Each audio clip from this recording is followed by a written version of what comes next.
Hi guys, ito po ang puto kalasyaw. Tayo ay magmumukbang ng putos kalasyaw na may syrup neto. Ito po ay tinatawag na minunge ng mga taga Pangasinan. Bulinaw, Pangasinan po. Ayan. Ayan. Oops, water. Tayo magmumukbang ng ano. Bye guys. Mukbang at the same time review. Okay. Please subscribe to our channel, Javi J Discoveries. Love you guys. Magandang umaga guys. Okay, galing na po ako sa saan ba yun? Bulinaw, Pangasinan. Ayun, hindi ko na makalimutan. Tayo ay magbubukbang ng puto kalasyaw. Ayan, guys. Oh my God, I'm so excited. Then, this one. Minungi po. Ito. Kakanin siya sa loob. Tapos may spoon. Bubuksan nyo ito mamaya. Later, papakita ko sa inyo. And there's syrup here. Talagay mo dyan. Although, natikman ko na to sa Bulinaw, kaso nga lang, hindi ako vlog. Kasi syempre, nahiya naman ako dahil kasama ko yung family ng best friend ko. So, ngayon, dito ako kakain. Thank you pala kay ate sa pa-free niya na ganito. Aminilhan namin sa Bulinaw, Pangasinan. Thank you so much. Okay, let's go. Pasensya na kayo sa inubo ako. Okay, ito naman, itong white na may cheese. Tikman na natin.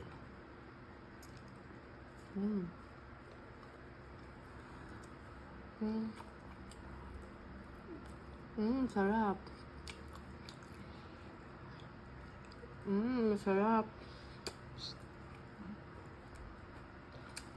Hi guys, ito, tikman muna natin itong may cheese na ng puto kalasyaw. Yan.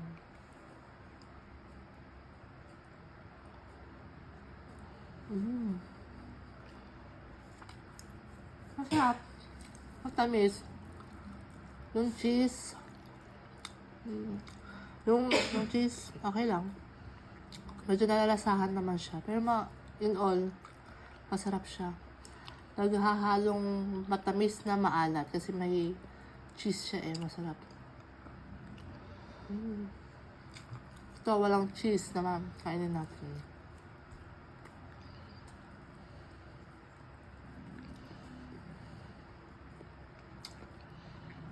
Ay, masarap siya. Masasarap siya kapag walang cheese na nilalagay. Masarap. Kasi parang authentic talaga na yung puto kalasyaw na yung kanin ba? Ay, yung parang, basta parang inuto to ng mga malalagkit.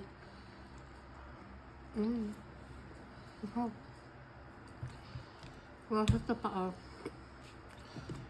Hindi ko alam basta violet ube-ube daw to. Saka natin.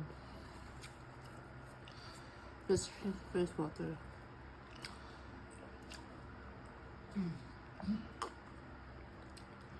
Saka natin to.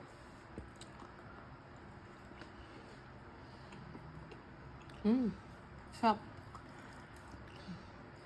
Medyo lasang may ube nga. Ito. Sarap. In all, masarap siya lahat. Sarap. Okay. Set aside natin to. Let's go to this one.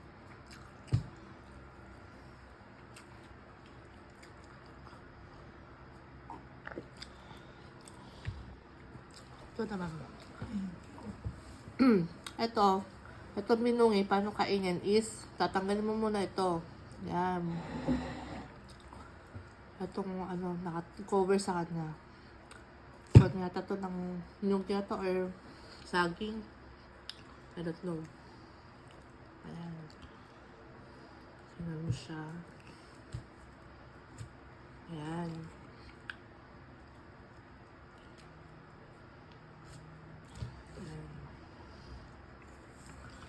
Then, syempre, i-open mo to. Dahil yung gunting andon, kukunin ko siya. Wait lang guys. Okay guys, ito na. Ito na talaga. Tingin natin tong syrup niya. Ayan.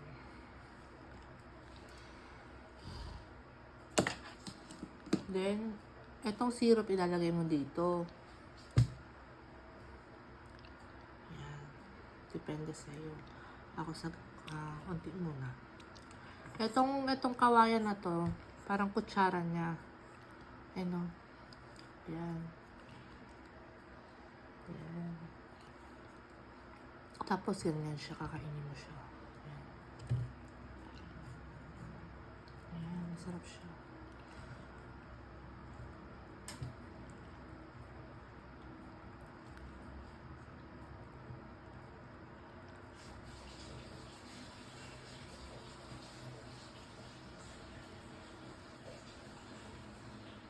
Ito pala, di ko na siya pinainit galing sa ref mismo.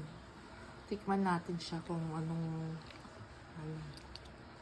difference ng mainit sa galing sa ref. Masarap siya. Kahit di siya galing sa hindi ko siya pinainit, masarap pa rin siya. Siyempre yung lasa ng yung fresh. Masarap siya. Ubus na. Ito gusto ko siya ubusin. Masarap.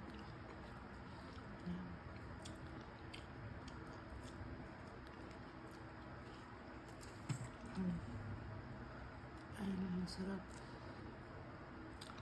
Ito naman, ang lasa niya ito, siya, malagkit siya.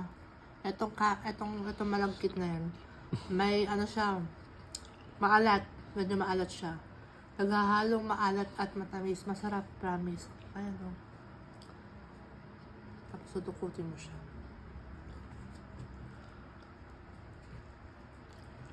Hindi siya ganito katigas ha. Nung binili ko, nung fresh. Malambot siya talaga. Galing kasi siya sa ref, kaya ganito siya kakon. Hindi ko na siya pinainit. Though, pwede mo naman siya iinit daw, sabi ng titinda ni ate. Masarap. I-steam mo lang daw siya itong kabayan. Ayan, masarap.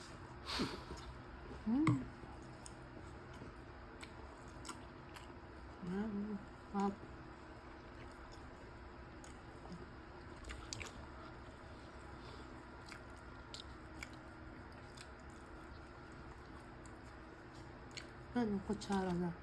No, very authentic. Very